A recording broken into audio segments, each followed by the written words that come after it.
Hi guys, welcome to cricket chat with Venkatesh. What a match it was. ఒకటి కాదు, 2 super overs. ఆఖరి నిమిషం దాకా tension, thrill. The best match so far without any doubt in this edition of the world cup. Probably ఓవరాల్గా కూడా మనకి ఎప్పుడు గుర్తుండిపోయే వన్ ఆఫ్ ది మెమరబుల్ మ్యాచెస్గా కూడా నిలిచిపోతుంది Afghanistan versus South Africa. Heartbreak ఆఫ్ఘనిస్తాన్కి, ఎందుకంటే గెలిచే ఒక మంచి అవకాశాన్ని పోగొట్టేస్తున్నారు. ఒకటి కాదు, 2 సార్లు పోగొట్టుకున్నారు. అండ్ సౌత్ ఆఫ్రికా కూడా సౌత్ ఆఫ్రికా తడబడతారు, చోకర్స్ కదా వాళ్ళు. ఆఫ్ఘనిస్తాన్ కూడా 2 టీమ్స్ కూడా మిస్టేక్స్ చేశారు, చాలా మిస్టేక్స్ చేశారు, చాలా సందర్భాలు చేశారు మ్యాచ్ మొత్తం కూడా. But both of them fought hard, చాలా హార్డ్ ఫౌట్ మ్యాచ్ అది. మొత్తం మీద చాలా చాలా థ్రిల్లింగ్ మ్యాచ్ వచ్చింది. ఇలాంటి మ్యాచ్లు ఉండాలి, ఇలాంటి మ్యాచ్లు ఉంటేనే మజా వస్తుంది వరల్డ్ కప్లో. అందుకే ఆఫ్ఘనిస్తాన్ అంటే మనం వస్తుంది, ఎందుకంటే వాళ్ళు పోరాడతారు. వాళ్ళకున్న లిమిటెడ్ స్కిల్స్, లిమిటెడ్ పర్సనల్, వాళ్ళతోనే వాళ్ళు రియల్లీ ఆ కసి, ఆ పట్టుదల వాళ్ళు కనిపిస్తుంది. It was wonderful match. So South Africa first batting చేశారు. ఓపెనర్ తొందరగా అవుట్ అయ్యాడు Farooqi bowled beautiful opening spell. But de Kock who's in great form. De Kock and Ryan Rickelton ఇద్దరు కూడా కీపర్ బ్యాట్స్మెన్, ఇద్దరు లెఫ్ట్ హ్యాండ్ బ్యాటర్స్, ఇద్దరు కూడా సిమిలర్ టైప్ ఆఫ్ బ్యాటర్స్. ఇద్దరు కలిసి ఒక బ్రహ్మాండమైన పార్ట్నర్షిప్. ఇద్దరు ఒక హాఫ్ సెంచరీ చేశారు. సో వాళ్ళు they took off very nicely. కానీ తర్వాత అంత అదే మొమెంటం రాలేదు. కోర్స్ మిల్లర్ కానీ, బ్రవిస్, even mark Jansen little cameos చూసాం వాళ్ళ దగ్గర నుంచి. అయినా కూడా లాస్ట్ 7.5 అవర్స్లో 63 రన్స్ చేశారు. సో ఒక స్టేజ్లో వాళ్ళు 220, 230 చేస్తారు. ఎందుకంటే ఇది good pitch in Ahmedabad, very good for batting. కానీ వాళ్ళు దే మేనేజ్ జస్ట్ 187 మాత్రమే చేయగలిగారు. అయినా 187 ఆఫ్ఘనిస్తాన్ లాంటి బ్యాటింగ్ టీం మీద ఈజీనే అనుకుంటారు ఎవరిని, ఎందుకంటే Afghanistan is not known for their batting, బౌలింగే కదా వాళ్ళకి మెయిన్. బట్ ఆఫ్ఘనిస్తాన్ బౌలర్స్లో మనం అజ్మతుల్లా ఉమర్జాయ్ని చాలా మెచ్చుకోవాలి, ఎందుకంటే అతను 3 వికెట్లు తీసాడు, ఆ స్లోయర్ వన్స్ బాగా యూజ్ చేశాడు. అండ్ రషీద్ ఖాన్ అతను ఆ డబుల్ స్ట్రైక్ ఒకే ఓవర్లో రికల్టన్ అండ్ డికాక్ని అవుట్ చేశాడు. సో మొత్తం మీద ఆ బ్రేక్స్ వేయగలిగారు, 187 వేయగలిగారు. And when they started batting, ఒక హాఫ్ సెంచరీ పార్ట్నర్షిప్ చూసాం ఓపెనర్స్ మధ్య, గుర్బాజ్ అండ్ ఇబ్రహీం జద్రాన్ కాంట్రిబ్యూషన్ పెద్దగా లేదు, కానీ దాంట్లో గుర్బాజ్ వాజ్ గోయింగ్ బెర్సక్. చాలా మంచి బ్యాటింగ్ అతన్ని చూసాం. Is a very good player, consistent కాదు కానీ ఆన్ హిస్ డే ఈ can be very very destructive. అదే ఇక్కడ చూసాం మనం. So south African bowlers except Ngidi, మిగతా వాళ్ళు went for runs. But Gurbaz side అని సపోర్ట్ లేదు. గుర్బాజ్ ఐ థింక్ ఈ స్కోర్డ్ 84 చేశాడు, జస్ట్ 42 balls 200 స్ట్రైక్ రేట్తో. మిగతా వాళ్ళు పెద్దగా అతను కాంట్రిబ్యూట్ చేయలేదు. రషీద్ ఖాన్ ఒక 20 చేశాడు, మరొకరు ఎవరు 20 చేశారు. పెద్దగా వాళ్ళకి కాంట్రిబ్యూషన్స్ రాలేదు. మిగతా వాళ్ళ నుంచి కూడా కాంట్రిబ్యూషన్స్ వచ్చి ఉంటే బాగుండేది. బట్ మిగతా వాళ్ళ దగ్గర నుంచి సరైన కాంట్రిబ్యూషన్స్ రాలేదు కాబట్టి ఉమర్జా స్కోర్డ్ 20. సో వాళ్ళు బట్ లాస్ట్కి వచ్చేసరికి Gurbaz was there almost till the end. So Gurbaz ఆడుతున్న ఇన్నింగ్స్, గుర్బాజ్ అవుట్ అయిన తర్వాత కూడా నూర్ అహ్మద్ 19th ఓవర్లో 6, 28th ఓవర్లో 6 కొట్టాడు. So death bowling skills of South Africa చాలా ఎక్స్పోజ్ అయినాయి. ఎన్గిడి ఆ స్లోయర్ వన్స్ చాలా బాగా ఎగ్జిక్యూట్ చేస్తాడు. అతన్ని ఆ బౌలింగ్లో ఎప్పుడు ఈ keeps the batsmen guessing. But Rabada ఎందుకుని ఇటీవల కాలంలో అంత ఎఫెక్ట్ రబాడా లేచిన లాస్ట్ ఓవర్లో 2 no balls వేసాడు. క్రైమ్ అలా అంటే ఆ టెన్షన్లో అతను కూడా టెన్షన్ పడతాడు కదా. And Mark Jansen also last 19th ఓవర్లో అతను కూడా went for 11 runs. So last ఓవర్లో ఇంకా 3 balls మిగిలి ఉండగా they needed just 2 runs to win. కానీ ఆ 4th ball ఆఫ్ ది ఓవర్కి Noor Ahmad wanted to take 2 runs తీసుకుందాం అనుకున్నాడు. సెకండ్ రన్ కోసం వెళ్ళకుండా ఉండాల్సింది. యాక్చువల్గా వాళ్ళకి పెద్ద ఇద్దరు కూడా టైలెండర్సే, ఫరూక్ ఇది last man and Noor Ahmad. So వాళ్ళిద్దరూ కంగారు పడ్డారు. వాళ్ళు దే ఆర్ టైలెండర్స్ కదా వాళ్ళు బేసికలీ.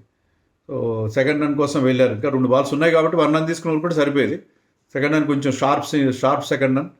బట్ ఫరూకీ గనక డైవ్ చేసి ఉంటే, ఇంకొంచెం డైవ్ చేసి ఇంకా ఏంటంటే అది ఆ రన్ కంప్లీట్ చేస్తే వాళ్ళకి మ్యాచ్ గెలిచేస్తారు. అతను చాలా క్యాజువల్గా వెళ్ళాడు అక్కడ. బట్ వేరాజ్ రబాడా ఏంటంటే రబాడా ఈజ్ బిగ్ మ్యాన్. ఆయన కూడా బాల్ అందుకొని అతను పాపింగ్ క్రీజ్ బయట ఉన్నాడు.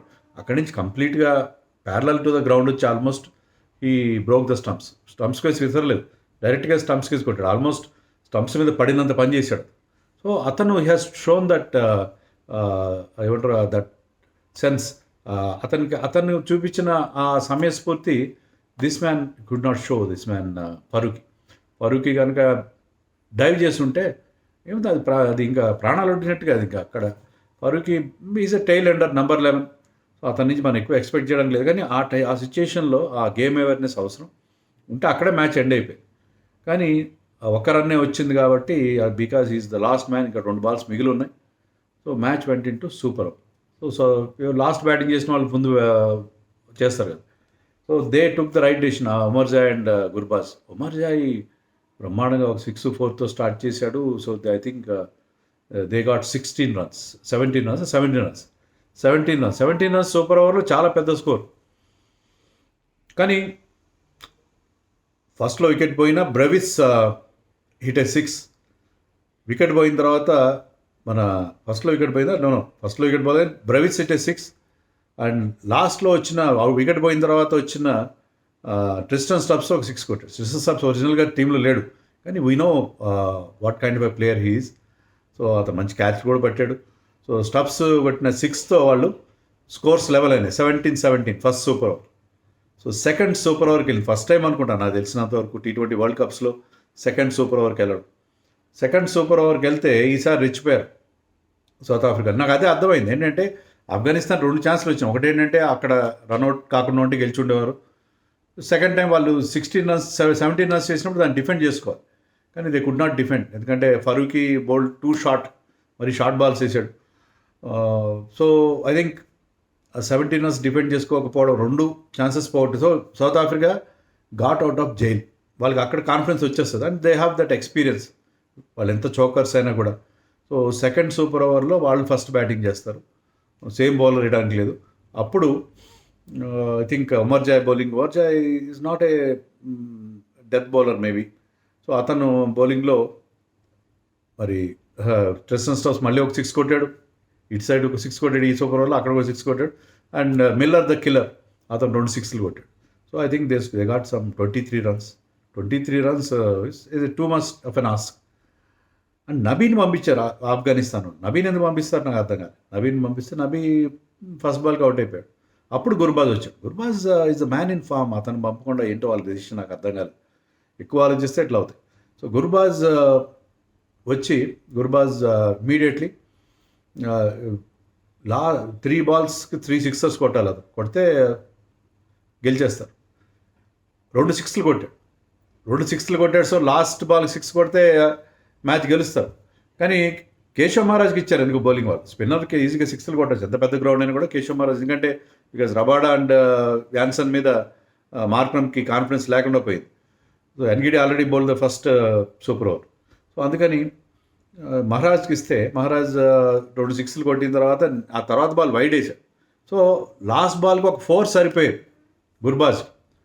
గుర్బాజ్ అతనున్న ఫామ్లో, కానీ 4 కొట్టలేకపోయాడు. సో లాస్ట్ బాల్కి ఈ బౌల్ కొంచెం వైడ్గా వేసాడు ball. So he could not get reach కాలేకపోయాడు. సో ఆఫ్ఘనిస్తాన్ చాలా గట్టి ప్రయత్నం, చివరి ball second super over last ball దాకా they were in the game. But heart break నిజంగా వాళ్ళు, హార్ట్ బ్రేక్. ఎందుకంటే 2 న్యూజిలాండ్తో ఓడిపోయారు, ఇక్కడ ఓడిపోయారు. ఇంకా వాళ్ళకి గ్రూప్ స్టేజ్ దాటడం కొంచెం కష్టమే అవుతుంది. బట్ ఏమో మనం అంటాం కదా, ఇప్పుడు మ్యాచ్ ఓడిపోయిన హృదయాలు ఖచ్చితంగా గెలుచుకున్నారు. రషీద్ ఖాన్ బౌలింగ్లో కానీ బ్యాటింగ్లో కూడా స్కోర్డ్ ఏ గుడ్ 20. అండ్ వాళ్ళందరూ కాంట్రిబ్యూట్ చేస్తారు. వాళ్ళందరూ కూడా they are fighters to the core. So మరొకసారి మన హృదయాలను గెలుచుకున్నారు. నేను వీడియో ఎందుకు లేట్ అయిందంటే I wanted to watch the second match between Australia and Ireland. ఎందుకంటే ఆస్ట్రేలియా వాళ్ళు ఆ మ్యాచ్ ఆర్ ప్రేమదాసాలో జరుగుతుంది. అక్కడే కదా మన సండే రోజు పాకిస్తాన్తో ఆడేది. సో ఎలా ఉంది ఈ కండిషన్ అని చూద్దామని అనుకున్నాను. నేను అనుకున్నట్టుగానే స్లో అండ్ లో వికెట్. అక్కడ మీకు పెద్ద స్కోర్ రావు. ఆస్ట్రేలియా వాళ్ళు చేసిన మంచి పని ఏంటంటే స్టార్టింగ్లో Josh Inglis and Cameron green, ఎందుకంటే బాల్ ఇంకా గట్టి హార్డ్ న్యూ బాల్ ఉన్నప్పుడే మీరు ఛాన్సులు తీసుకోవాలి. వాళ్ళిద్దరు కూడా చిన్న లిటిల్ క్యామియోస్ చేశారు, ఇంగ్లీష్ అండ్ క్యామరన్ గ్రీన్. ఆ తర్వాత రెన్షా కానీ స్టాయినస్ కానీ స్ట్రగుల్ అయ్యారు. ఎందుకంటే ఎప్పుడైతే బాల్ మెత్తబడుతుందో అక్కడ బాల్ వెళ్ళదు, స్క్వేర్ దాటదు. చాలా కష్టపడ్డారు వాళ్ళు. కష్టపడినా సరే స్టాయినిస్ ఒక మంచి 45 చేశాడు. So I think they made some 185 something. అది ఎనఫ్, మోర్ దెన్ ఎనఫ్ ఆ స్లగిష్ పిచ్ పైన. ఆ స్లగిష్ పిచ్ పైన స్పిన్నర్స్, వాళ్ళ స్పిన్నర్స్ డాక్రెల్ వాళ్ళందరూ కూడా చాలా టైట్ బౌలింగ్ వేశారు. మరి ఇంకా ఆస్ట్రేలియాకి చెప్పేది, ఆస్ట్రేలియాలో అతనున్నాడు Nathan Ellis. I think 4 overs 12 runs అయితే ఇచ్చాడు, 3 వికెట్లు తీశాడు. అతని slower once, back of the hand slower once కూడా ఉంటాయి అతను. సో అతని స్లోయర్ వన్స్ నాకు ఎప్పుడు ఇండియన్ కండిషన్స్లో ఐ థింక్ వాళ్ళ హ్యాజల్వుడ్, కమిన్స్, స్టార్ కంటే కూడా I feel he's more suited for Indian కానీ ఇలాంటి స్లో పిచెస్ పైన. So Ellis got 3 wickets, 4 wickets I think. Zampa also got 4 wickets, 4 అనుకుంటా ఐ థింక్. దాన్ని బట్టి మనకు క్లియర్గా అర్థమవుతుంది ఏంటంటే అక్కడ స్లోయర్ వన్స్ బాగా వర్కౌట్ అవుతాయి, బాల్ గ్రిప్ అవుతుంది. ఈవెన్ ఫాస్టర్ బౌలర్స్ కూడా స్లోయర్ వన్స్ వేసినప్పుడు, కటర్స్ వేసినప్పుడు గ్రిప్ అవుతుంది. స్పిన్నర్స్ వచ్చిన బాల్ గ్రిప్ అవుతుంది.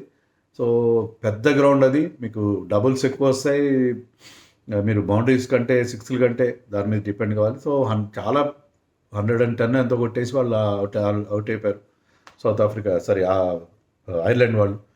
సో అది మన ఇండియన్ టీం కూడా వాచ్ చేస్తుంటారు ఈ మ్యాచ్, ఎందుకంటే ఆ కండిషన్స్ చూస్తే క్లియర్గా అర్థమేంటి అక్కడ పరిస్థితి ఏంటి. కోర్స్ అది డే మ్యాచ్, మనం ఆడేది నైట్ మ్యాచ్, డ్యూ ఫ్యాక్టర్ ఉంటుంది.